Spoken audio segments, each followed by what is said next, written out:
आज काँग्रेस पक्षाचे एक ज्येष्ठ नेते, राज्याचे माजी मुख्यमंत्री, काँग्रेस कार्य समितीचे सदस्य सन्माननीय आमदार अशोकरावजी चव्हाण यांनी आज काँग्रेस पक्षाच्या प्राथमिक सदस्यत्वाचा राजीनामा दिलेला अशी बातमी आत्ताच आम्हा सर्वांना समजलेली आहे।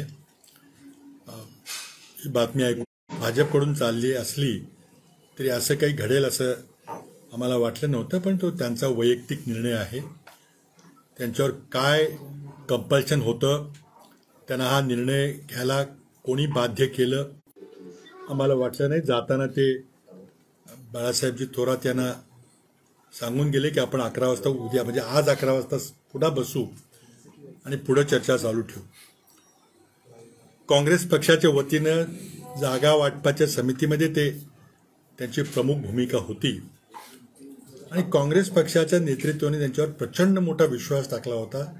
त्यांना प्रचंड मोठी संधी दिली होती, मानाची स्थान दिली होती, सत्तेची स्थानं दिली होती। आमच्या मंत्रिमंडळामध्ये महाविकास आघाडीमध्ये ते ज्येष्ठ मंत्री म्हणून काँग्रेस पक्षाच्या वतीने काम करत होते, पण त्यांनी असा निर्णय का घेतला, इतर बऱ्याच जणांनी कशाकरता निर्णय घेतला आपल्याला माहिती आहे। काँग्रेसचा हा भारतीय जनता पक्षाच्या ऑपरेशन लोटसचा भाग आहे का? अशोकराव यांची पुढची रणनीती जरी जाहीर केली नसली त्यांची दिशा स्पष्ट आहे। त्याबद्दल भाजपच्या नेतृत्वाकडून बऱ्याच दिवसापासून असं काहीतरी घडणाराचं सुतोवाच होत होतं, पण त्या झालेलं आहे। आज आम्ही बाळासाहेब थोरात, नसीमबाई, काही इतर सहकारी बसून आमच्या काँग्रेस पक्षाच्या सर्व विधिमंडळाच्या सदस्यांना संपर्क आम्ही केलेला आहे।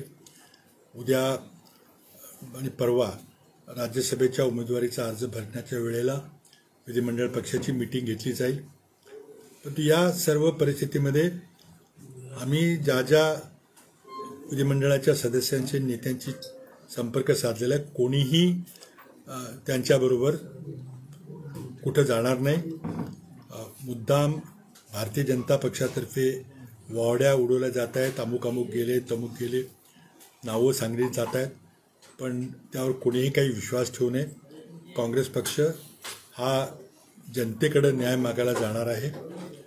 हे घडतंय ते कशामुळं घडतंय ते महाराष्ट्रातल्या जनतेला माहिती आहे। आज भारतीय जनता पक्षाला लोकांच्या समोर निवडणुकीला सामोरं जायचं धाडस नाही आणि त्यामुळं विरोधी पक्षांचं विभाजन करून फाटाफूट करून आपल्याला काही संधी मिळते याचा प्रयत्न चाललेला आहे। त्यामुळं जरी नेते मंडळी गेले तरी त्यांना मत देणारे मतदार, त्यांचे कार्यकर्ते आणि सर्वसामान्य जनता ही या नेत्यांच्या बरोबर कधीही जाणार नाही आणि निवडणुकीला जेव्हा ते सामोरे जातील तेव्हा त्याचं खरं चित्र त्यांना त्या ठिकाणी दिसेल। आज आम्ही आमचे सर्व सहकारी खंबीरपणे काँग्रेसच्या मागे उभे आहोत आणि हे जे दुर्दैवी निर्णय अशोकरावांनी घेतलेला आहे त्याबद्दल एक खंत व्यक्त करतो आणि ते काही योग्य निर्णय घेतील अशी अपेक्षा करतो, कारण त्यांनी इतकी वर्ष काँग्रेसमध्ये काम केलेलं आहे। काँग्रेसने त्यांना जे काही करायचं ते केलेलं आहे, ते महत्त्वाची पदं दिली होती, पण त्यांच्यावर का त्यांना बाध्य केलं गेलं हे काही समजत नाही। ते मला वाटतं 1-2 दिवसामध्ये सांगतील की त्यांच्यावर कसला दबाव होता, त्यांना असा निर्णय घ्यायला का बाध्य केलं गेलं, कोणी बाध्य केलं, कशाची त्यांना भीती होती, हे तेच सांगतील। परंतु या ठिकाणी एवढंच मी सांगू इच्छितो की काँग्रेस पक्ष मजबूतीने येणाऱ्या राजकीय आव्हानाला सामोरं जाणार आहे आणि जरी अशोकराव गेले असले, दुर्दैवी घटना असली तरी मला वाटतं काँग्रेस पक्ष मजबूतीने येणाऱ्या आव्हानानं मोदी सरकारचा सामना करणार आहे।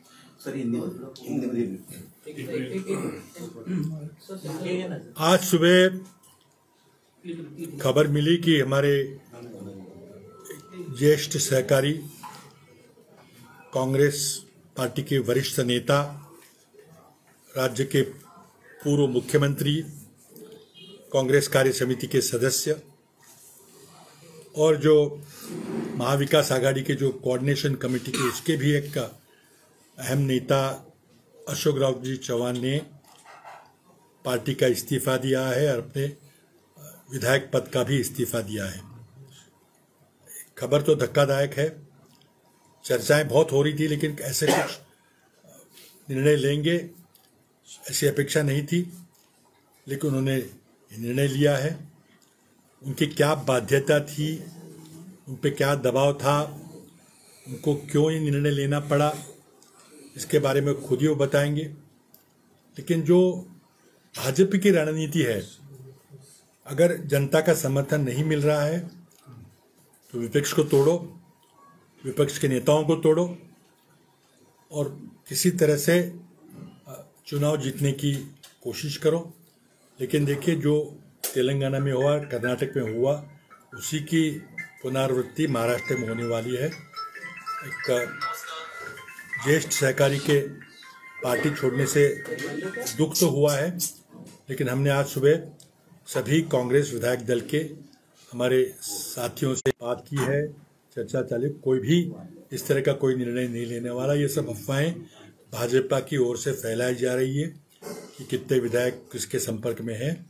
हमने सारे विधायकों से बात की है, सभी कल मुंबई आ रहे हैं। हमारी कल शायद बैठक भी होगी और इस स्थिति का हम जायजा लेंगे। मैं समझता हूं कि अभी भी भाजपा को चुनाव का सामना करने की हिम्मत नहीं है। अभी भी उनकी तोड़ाफोड़ी चल रही है। शिवसेना तोड़ने के बाद, राष्ट्रवादी तोड़ने के बाद अब कांग्रेस तोड़ने की कोशिश हो रही है। लेकिन मैं समझता हूं कि आम जनता, आम मतदाता जो है, महाराष्ट्र के जो आम नागरिक है, जिस तरह से महाराष्ट्र की सरकार का, महाराष्ट्र की राजनीति का क्रिमिनलाइजेशन हो रहा है, वो जनता को बिल्कुल मान्य नहीं है। अशोक राव जी अपनी आगे के रणनीति के बारे में 1-2 दिन में घोषणा करेंगे, लेकिन ये बहुत ही दुर्भाग्यपूर्ण निर्णय उन्होंने लिया है और उनकी बाध्यता के बारे में वो अपने खुद आपको अवगत करेंगे। This morning we heard that our senior colleague, former Chief Minister of Maharashtra, member of the Congress Working Committee, a leader of the Maharashtra Alliance, which was negotiating seat adjustment with our partners, Shri Ashok Chavan, has resigned his membership of the Legislative Assembly and has also resigned from the primary membership of the Congress Party and also from all the positions that he held in Delhi, in the working committee and other places. It's a very sad decision. Although this was being talked about for a long time, we did not think that a person like Mr. Ashok Chavan will take such a decision. Congress Party has given him a lot of responsibilities. He was made Chief Minister on 2 occasions. He was made a minister in the previous Mahavikas Aghadi government. He was member of the Congress Working Committee. He was a leader of the state. He was also a former PCC president of the state. I think what went wrong, who was he upset about, we don't know. He'll himself tell you what happened. But I think it's a very tragic thing. I don't think ordinary Congress worker will appreciate what has happened. We have met here this morning in my office. We also contacted all the members of our legislative party. They are all with us. They assured us that nothing of the sort is happening. Although BJP leadership is spreading rumors that certain 2-3 MLAs are in contact with XYZ, I don't think anybody is going to leave the party. As a matter of fact, it is very surprising. Yesterday itself, when the Congress in charge, Sri Ramesh Chanitala, had come to Mumbai, and we had a strategy meeting of all the senior leaders in Tilak Bhavan. Mr. Ashok Chavan himself was present. We discussed the strategy for the forthcoming Rajya Sabha election, discussed the strategy for Lok Sabha election, about the seat distribution, and he was very much there, and there was no inkling that he was thinking of such a drastic step. As a matter of fact, while the meeting broke, he assured Balasabji Thorat that we will meet tomorrow, that is this morning, to further discuss the strategy. What went wrong overnight, one doesn't know. What was the pressure, what was the compulsion? We all can guess, but I think he himself will come and brief you as to why did he take a decision. Was he upset with some leader in the local level? Did he want some position in the state? We don't know. But it's been a very unfortunate decision. But all the members of the legislative party has assured us here that they are firmly with the party, that people do not like such changing over the party and deceiving the party or and being traitor to the leadership of the party. It's very sad. I think when you go to the polls at the election time, voters will teach lesson to all of them who have deserted the confidence of their voters and changed parties, either to protect themselves from the pressure of the investigative agencies or in the hope of getting some office or whatever. I think people of Maharashtra do not like this. Is not Maharashtra culture to deceive the leadership, to deceive the people who voted for them. I think people will teach all of them a lesson. Sir तुम्ही एक विधान केलं की भाजपाच्या नेत्यांकडून स्तोवाच केलं जात होतं अशोक चव्हाणांविषयी. या संदर्भात तुमची कोर्ट कमिटीची अशोक चव्हाणांसंदर्भात कधी यापूर्वी बोलणं झालं होतं का, की तुमच्या संदर्भात विधानं येत आहेत पक्षप्रवेशाविषयी? यापूर्वी तुमचं काय असं बोलणं झालं होतं? असं मी बोललो नाही, पण ही विधान येत होती तर तुम्ही मीडियावर चालूच होता, तुम्हाला माहिती आहे. आमची इंटरनल चर्चा होत होती, पण असं काही घडेल असं नव्हतं. मी आत्ताच सांगितलं आपल्याला की काल दुपारपर्यंत आमची जी स्ट्रॅटेजी कमिटी होती त्याची मीटिंग चालू होती. ते मीटिंगचे ते सन्मान्य सदस्य होते, ज्येष्ठ नेते होते, ते ठरवत होते की राज्यसभेची रणनीती काय करायची, लोकसभेची जागा वाटप कसं करायचं. अचानक ते असा काही निर्णय घेतील असं काही. तुमचा त्याच्याशी काही फोन झाला का, तुमचा काही संवाद होऊ शकला का? राजीनामा दिल्यानंतर काय कारण होऊ शकली का? नंतर नाही झालं.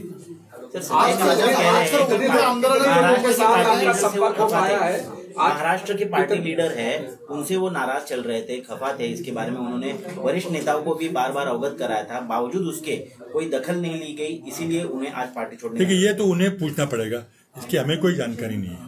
या तो दिल्ली के वरिष्ठ नेता आपको बताएंगे या वो खुद बताएंगे कि किससे नाराज थे.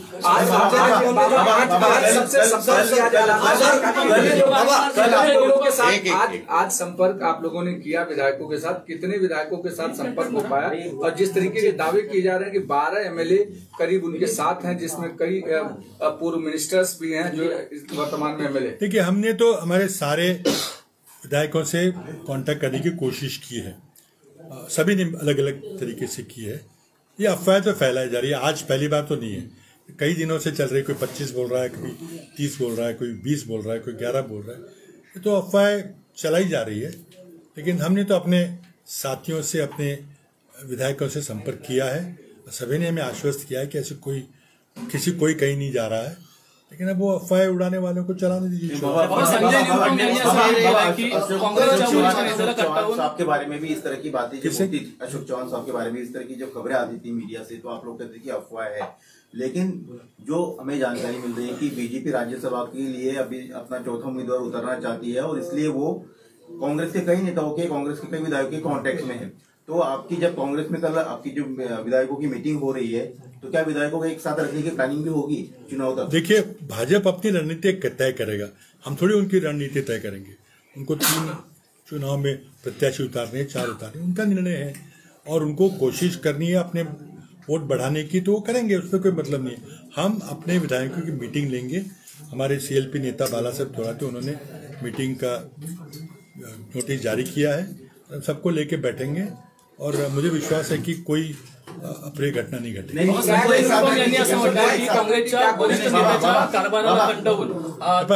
याबद्दल मी मगाशी सांगितलं, हे तुम्ही त्यांना विचारा. त्यांच्या वतीने मी कसं बोलणार? बाबा चौहान ने अपने बयान में ये बात कही है कि हर बात बताई नहीं जाती, ये लाइन उन्होंने कहा। उसके बाद ही निरुपम का ट्वीट आया कि एक नेता की कार्यशैली से वो नाराज थे, वो इशारे में कहीं ना कहीं नाना पटोले की तरफ इशारा कर रहे थे, क्योंकि बहुत बार ऐसी बातें आई है कि दिल्ली तक नाना पटोले के खिलाफ देखिए, कुछ लोग गए अब हैं। क्या मैं उनका कोई वकील हूँ, उनकी तरफ से मैं बात करूंगा, तो उनसे पूछिए किससे नाराज थे, क्या नाराज थे, मैं कैसे बता सकता हूँ? केवळ संजय निरुपम नाही, बाबा सिद्दीकी यांनी सुद्धा सोडताना असं म्हटलंय की काँग्रेसमध्ये जे निर्णय घेतात किंवा स्टेटमध्ये जे निर्णय घेतात त्यांच्या सिस्टीमचा प्रॉब्लेम आहे.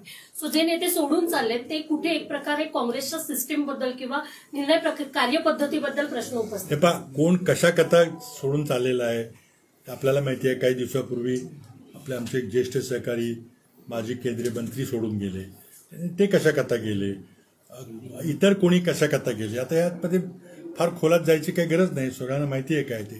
तर त्यामुळं ते का गेले स्वतः विश्लेषण देते. 1-2 दिवसात त्यांनी सांगितलेलं, मी त्याचं स्पष्टीकरण देईन. भाजपने 405चा नारा दिलेला आहे, भाजपने 405चा नारा दिलेला आहे, तो त्यांना साध्य होत नाही म्हणून फोडाफोडीचं राजकारण केलं असं वाटतं. असंच होत आहे ना. भाजपला आज महाराष्ट्रामध्ये कुठलीही निवडणूक घ्यायची त्यांची तयारी नाही. ती स्थानिक स्वराज्य रणनीती चालतोय, तितके लोक त्यांच्या कारभाराला कंटाळून त्यांच्यावर त्रस्त झालेले आहेत, उद्विग्न झालेले आहेत, आणि ते आता निवडणुकीमध्ये त्याचा धडा शिकवल्याशिवाय राहणार नाही. बाबा, लेकिन बाकी विधायकों को कैसे इंटैक्ट रखने के लिए क्या किस तरीके की रणनीति हो रही है? क्या जब तक वोटिंग राज्यसभा की नहीं होगी तब तक कांग्रेस के सभी विधायकों को मुंबई में रखा जाएगा क्या? देखिए, पहले तो चुनाव होगा कि नहीं ये 15 को ही पता चलेगा. अगर 6 ही उम्मीदवार हो गए तो शायद चुनाव ना हो. तो अगर कोई एक्स्ट्रा उम्मीदवार खड़ा होता है तभी चुनाव की बात आती है. हमारे सीएलपी नेता बालासाहेब जी थोरात, उन्होंने सीएलपी की लोकशाही मराठी ऐका, पहा, जागरूक रहा.